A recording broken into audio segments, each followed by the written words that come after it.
Mbak Ayu ya? Iya. Silakan duduk Mbak. Terima kasih. Iya, sama-sama. Selamat siang Mbak Ayu. Siang. Bagaimana kabarnya Mbak? Baik, alhamdulillah. Alhamdulillah kalau baik. Tadi Mbak kesini dengan siapa? Dengan teman saya. Oke. Sebelumnya Mbak tahu rumah konseling ini dari siapa? Saya tahu rumah konseling ini direkomendasi dari teman saya sih, Mbak. Temennya pernah kesini? Oh, untuk teman saya, kayaknya dia belum pernah ikut konseling di rumah konseling ini. Cuma dia tahu-tahu dari sosmed aja, Mbak, terus merekomendasiin kepada saya. Oke. Berarti di sini Mbak baru pertama kali mengikuti konseling individual? Iya, baru pertama kali. Oke. Sebelumnya terima kasih banyak ya Mbak yang sudah mempercayai saya sebagai konselornya. Baik, di sini izinkan saya untuk menjelaskan terlebih dahulu apa itu konseling individual.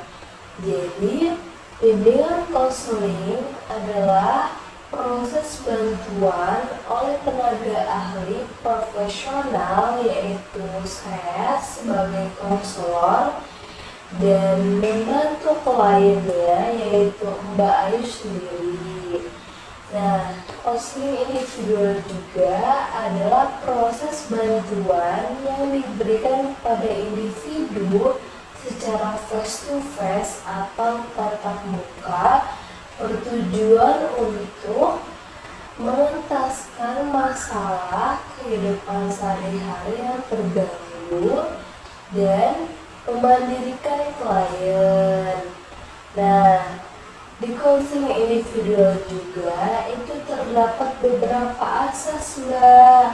Yang pertama itu ada asas kerahasiaan, di mana Mbak tidak usah khawatir rahasia Mbak akan terbongkar, karena di sini semua cerita Mbak akan kami simpan baik-baik dan tidak akan kami sebarluaskan, karena di sini kami udah janji konselor. Nah, yang kedua itu ada asas keterbukaan, di mana Mbak harus terbuka untuk menceritakan permasalahan yang Mbak alami. Dan yang ketiga itu ada asas kesukarelaan, di mana Mbak harus sukarela untuk menceritakan masalah yang Mbak rasakan tanpa ada keterpaksaan dari manapun itu. Nah, apabila Mbak sukarela? Iya, saya bersukarela. Oke, baik, saya lanjutkan ya Mbak. Yang keempat itu ada asas kekinian, di mana Mbak boleh menceritakan masalah yang lalu dan akan diselesaikan pada hari ini, atau masalah yang hari ini akan diselesaikan pada hari ini juga. Dan terakhir itu ada asas kemandirian, di mana Mbak di sini harus mandiri untuk menyelesaikan masalah sendiri. Nah, dari penjelasan yang saya jelaskan tadi, apakah ada pertanyaan? Tidak ada cukup. Oke, baik, saya lanjutkan ya Mbak. Sebelum kita memulai sesi konseling individual ini, alangkah baiknya kita membaca doa terlebih dahulu agar dipermudah urusannya. Baca doa di dalam hati dimulai.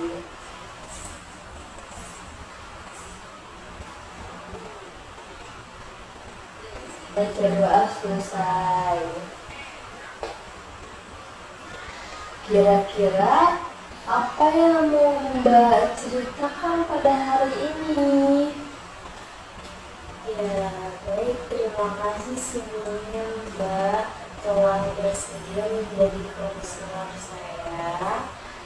Jadi seperti Mbak, saya itu punya permasalahan di sekolah. Dan terkadang saya merasa tidak nyaman ketika belajar di sekolah.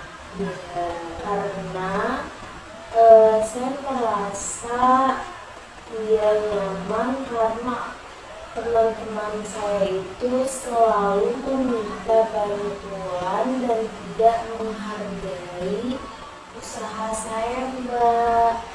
Jadi karena itu saya tidak nyaman ketika ada pembelajaran di kelas maupun ada tugas itu, Mbak. Oke. Bagaimana perasaanmu karena teman-temanmu selalu mencontek terus-menerus pada kamu? Ya, saya merasa kelelahan dan tidak dihargai gitu, Mbak. Karena saya kan belajar ya buat diri saya sendiri gitu tuh, bukan untuk dicontekin teman-teman gitu. Apalagi kalau misalnya ada tugas kelompok yang banyak, kan kalau tugas kelompok itu harusnya dikerjakannya itu masing-masing karena setiap individunya itu udah ada tugas buat dikerjain gitu. Tapi karena benar-benar saya sekelompok dengan teman-teman saya, jadi mau nggak mau saya harus menutupi kekurangan teman-teman saya gitu dengan mengerjakan bagian mereka. Oke. Apa yang membuatmu merasa begitu? Ya, pertama, kenapa saya merasa seperti itu? Karena saya merasa tidak dihargai gitu, Mbak, usahanya gitu. Kan kalau misalkan ngomongnya kerja kelompok, ya harus menghargai satu sama lain. Iya. Kalau misalkan tugas kan itu kan privasi masing-masing ya, kalau apalagi tugas individu gitu itu kan kerjainnya kan masing-masing Mbak ya. Jadi kan itu kan kayak tanggung jawab masing-masing gitu. Kalau misalkan tugasnya dicontek, saya ngerasa nggak dihargai aja sih, Mbak. Oke. Bagaimana hubunganmu dengan teman-temanmu sebelumnya? Sebelum-sebelumnya kami baik-baik saja, Mbak. Tapi sekarang aku merasa dimanfaatkan karena tadi, Mbak, tugas-tugasku sering banget dicontek sama mereka, ataupun mereka itu jarang mengerjakan bagian-bagian mereka ketika kerja kelompok, Mbak. Oke. Apa yang membuatmu tetap membantu mereka? Sebenarnya saya tidak ingin mengecewakan mereka, Mbak, dan saya tuh nggak enakan gitu ke mereka. Aku paham. Kamu merasa bertanggung jawab. Iya, seperti itu karena mereka teman saya, mau nggak mau saya juga harus membantu mereka. Jadi saya kayak ada tanggung jawabnya aja sih Mbak. Ya.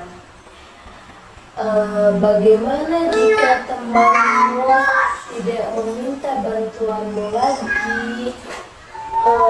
Aku sih akan merasa kayak lega gitu sih Mbak, soalnya kan nggak terus-terusan ditanya gitu, jadi aku merasa kayak ringan-ringan aja, gak ada beban sama sekali, seperti itu Mbak. Oke. Apa yang akan kamu lakukan dengan waktu luangmu tidak mengganggumu dengan terus-menerus? Nah, kalau misalkan saya itu akan melakukan untuk mengisi waktu saya itu, saya akan memperbanyak hobi saya sih Mbak. Saya kayak kan suka banget baca, saya akan terus baca, dan saya juga akan mengisi waktu luang saya untuk belajar gitu. Kan sebentar lagi juga kan kelulusan gitu. Jadi saya harus benar-benar belajar untuk menggapai universitas yang saya inginkan.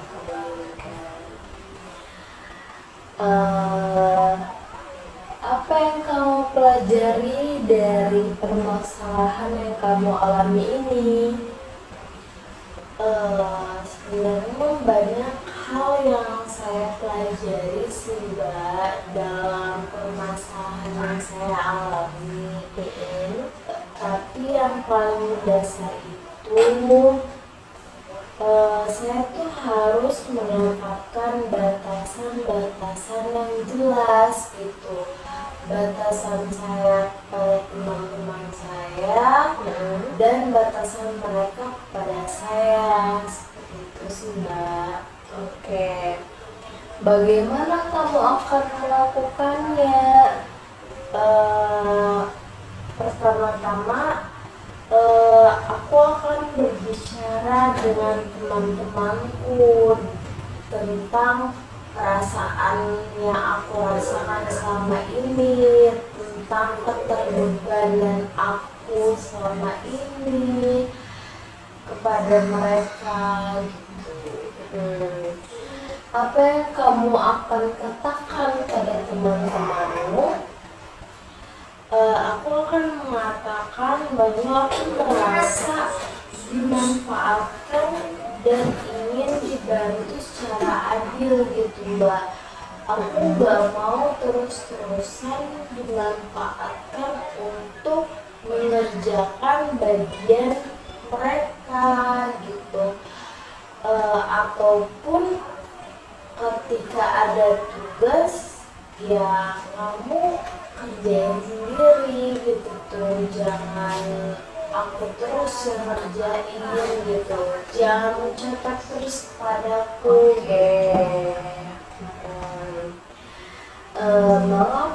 Mengapa kamu pikir teman-temanmu memanfaatkan kamu?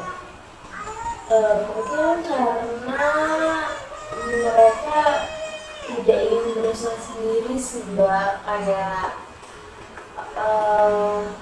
kan kita sama-sama belajar nih Mbak ya di kelas, tapi mereka tuh kayak nggak pernah memperhatikan dulu gitu. Jadi salahnya di situ sih Mbak, mereka tidak memperhatikan dulu, hasilnya mereka nggak paham apa yang ditugaskan oleh guru. Jadi mau nggak mau mereka malah nyontek ke saya, seperti itu sih Mbak. Bagaimana jika temanmu tidak mengerti perasaanmu? Aku akan mencari dukungan sih Mbak dari teman-teman yang lain, dan mungkin saya akan mengadu kepada guru ataupun kepada orang tua saya sih. Oke. Baik Mbak Ayu, kamu telah membuat kemajuan. Apa yang kamu akan lakukan selanjutnya?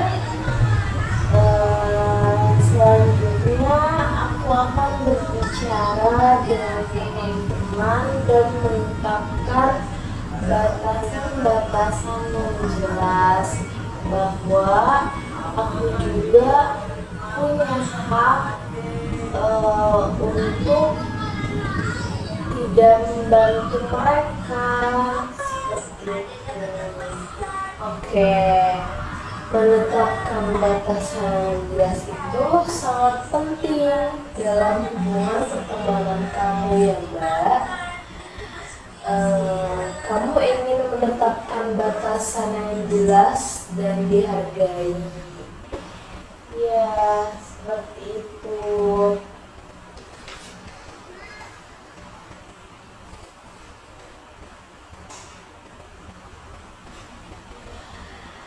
Oke, contohnya batas yang jelas adalah membagi tugas secara adil dengan temanmu itu. Lalu kamu kuat dan mampu menetapkan batas yang jelas itu, Bayu. Iya. Oke, Mbak, jangan takut untuk berbicara tidak, karena untuk menjaga batasan diri Mbak, tidak semua permintaan itu harus dipenuhi. Kamu pasti bisa, aku yakin banget. Dari cerita yang tadi, apakah ada yang ingin diceritakan lagi? Ada sih Mbak, satu lagi. Kan Oke. tadi aku bilang kalau aku itu kan meminta dukungan dari orang tua yang bayar. Oke. Tapi posisinya di sini orang tua aku itu udah gimana ya bilangnya, gak terlalu peka gitu lah tentang bagaimana perasaanku di sekolah gitu. Jadi aku takut kalau misalkan cerita pada mereka, aku takut sama respon mereka yang aku tidak harapkan sih. Apa yang membuatmu takut berbicara dengan orang tuamu?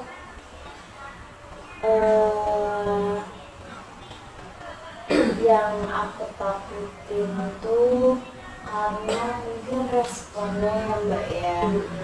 Kan gimana sih seorang anak itu ketika bercerita pada orang tuanya, tentu mereka pengen direspon dengan baik ya Mbak ya. Nah jadi kan orang tua saya tuh sedikit tidak peka ya Mbak ya. Jadi takutnya pas saya cerita malah orang tua saya malah menyalahkan saya gitu, yang tidak bertanggung jawab tentang tidak bertanggung jawab dengan sekolah saya. Oke. Bagaimana hubunganmu dengan orang tuamu sebelumnya? Kami sebenarnya kan tidak terlalu dekat sih Mbak. Mereka selalu sibuk gitu. Mereka sibuk, jadi ketika saya sekolah mereka juga pergi bekerja, dan ketika saya pulang mereka belum pulang gitu. Dan ketika saya sudah tidur mereka baru pulang gitu. Jadi kami itu kurang ada waktu untuk berkomunikasi seperti itu sih Mbak. Oke. Apa yang membuatmu merasa tidak nyaman berbicara dengan mereka? Sebenarnya aku merasa mereka itu tidak mendengarkanku sih Mbak, karena mereka juga sibuk dengan pekerjaan mereka. Jadi aku sedikit ragu ketika ingin bercerita, takutnya nggak didengar dan malah menyusahkan mereka juga sih Mbak. Mereka juga kan keadaannya lelah ya setelah bekerja gitu. Takutnya aku juga membebani mereka seperti itu Mbak.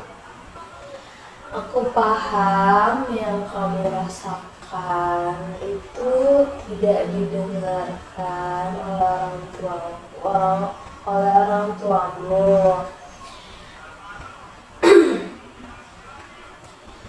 Bagaimana jika kamu berbicara dengan orang tuamu secara terbuka? Aku pastinya akan merasa lega sih Mbak gitu. Siapa sih anak mana sih yang gak mau cerita mereka, permasalahan mereka didengarkan sama orang tua gitu. Pasti kan setiap anak tuh pengen banget kan ceritanya itu didengar, direspon gitu, agar mereka juga kita sebagai anak tuh biar merasa terbantu gitu loh Mbak. Tentang permasalahan yang kami rasakan gitu, jalan keluarnya seperti apa. Kami juga pengen support system dari orang tua gitu. Apa yang kamu pelajari dari pengalaman ini?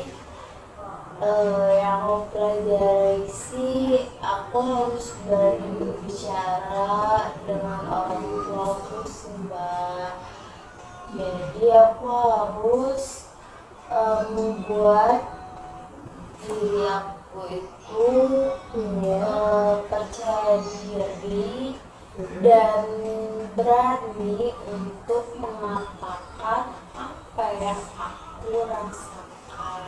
Oke. Lalu apa yang akan kamu katakan kepada orang tua kamu? Yang karena aku lakuin itu, mungkin aku akan mencari waktu yang tepat dan berbicara dengan tenang. Itu kan kedua orang tua itu kan dua-duanya bekerja sih Mbak. Jadi aku ingin mencari waktu luang mereka ketika weekend. Mungkin aku akan berbicara tentang perasaan yang aku rasakan gitu. Aku ingin didengar, aku ingin didukung, dan aku ingin mencarikan solusi tentang apa yang aku rasakan.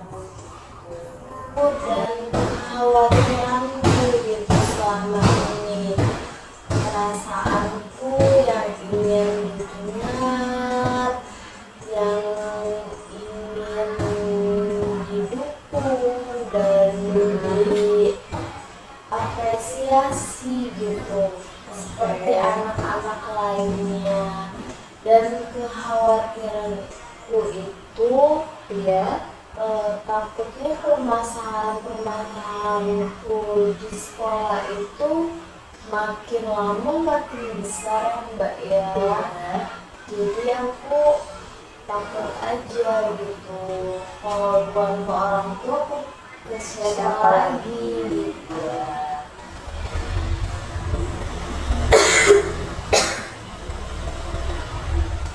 Oke, bagus. Jadi sekarang yang kamu lakukan itu berbicara kepada orang tua, bukan? Ya, saya pastinya akan berbicara ke orang tua saya. Oke. Eh, orang tua kamu juga itu punya cara berbeda untuk mencintai kamu, mencintai anaknya gitu kan. Tugas kamu itu adalah tetap menghargai dan memahami mereka gitu. Ya, seperti itu. Aku juga tahu kesibukan mereka. Jadi mungkin aku akan mencari waktu luang buat berbicara pada mereka. Oke, semoga apa yang kamu akan lakukan itu berhasil ya, Mbak. Iya, semoga. Amin. Lalu apakah ada lagi yang ingin diceritakan? Mungkin cukup sih Mbak, segitu aja. Cukup. Apakah Mbak merasa lega dengan cerita Mbak pada hari ini? Ya, sejujurnya saya sangat-sangat merasa lega gitu, karena permasalahan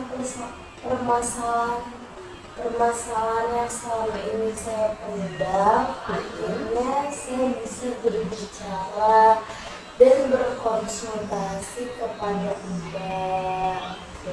Jadi saya merasa tenang dan saya pun bisa tahu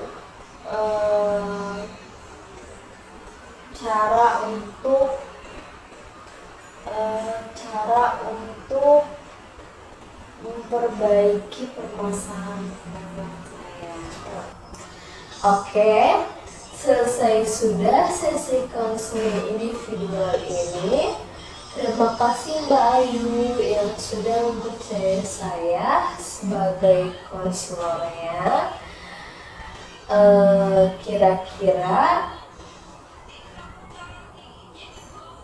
tahap selanjutnya, apakah Mbak Ayu ingin berkonsultasi lagi? Dan kalau iya, kapan Mbak?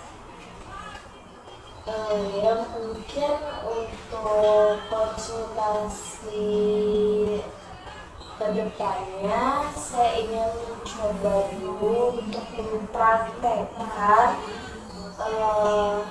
cara yang telah Mbak beri ke saya. Kalau memang cara yang tadi itu berhasil, mungkin saya tidak akan melakukan konseling lagi.